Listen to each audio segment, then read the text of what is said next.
Today I'm going to be changing out the electric heating element in my water heater. This is the heating element that I bought to replace the heating element that is in our 20-gallon water heater at our cabin.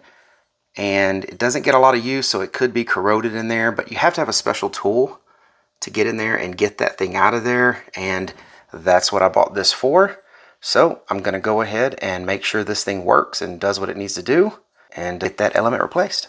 So now that I got the electric wires undone from the element, I was able to take this and put this on the actual element, the bolt portion of it. And I did put a screwdriver through this. You know, there's just a straight hole through there. You can put anything, any kind of metal rod or something that'll fit through that hole that's going to be strong enough to help you turn it. But the element's really not in there that hard. You just got to give it one good tug, and then the rest of it seems to be come out pretty easy. And I've got, I think, this hot water heater drained. I'm hoping.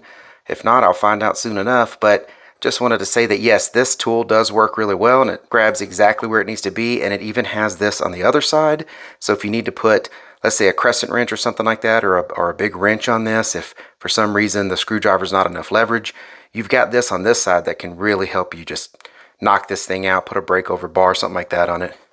But I didn't have to do any of that on this one. This one's gonna probably unscrew just fine. So, I hope this was helpful. Thank you very much for watching. Y'all take care.